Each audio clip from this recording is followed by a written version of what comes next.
And you'll sit there and say, well, why would a company not care about money and cares more about trying to psy-up the population? And that's because most people don't understand that, one, some companies are too big to fail. It's an unfortunate reality that most people cannot afford to fly. Most people are broke. And if the cheapest flight is United, they're going to fly United regardless of what this guy does. No matter how many times he dresses up as a woman and does something insane and asinine and proves himself incompetent, they're going to fly United because the ticket is cheaper. That's the first thing. But the second thing that's actually very interesting is that most of these companies are all owned by the same mega corporation. Yeah. It's very difficult to go deep down the rabbit hole and find individual companies. They don't exist. All of these companies are like tentacles of a very large octopus, and the octopus uses all of its different tentacles to slowly psy-up the populace. And it doesn't matter if one tentacle gets damaged, because people will just switch from that tentacle over to another tentacle and buy from there, and they end up with the same money anyway. So these are nothing but tools to be used to psy-up the population, and they don't care about losing money because they own everything. You may refuse to buy Pepsi, but then you'll buy Coke. They own Pepsi and Coke. They use Pepsi to psy-up you. They use Coke to get your money anyway, and they never lose. They don't lose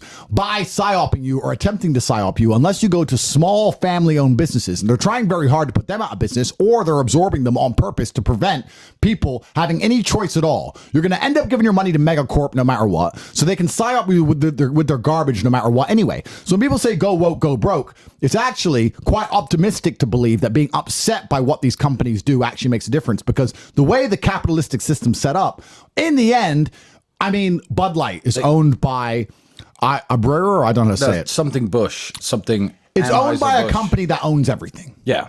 And you stopped buying Bud Light and you bought something else.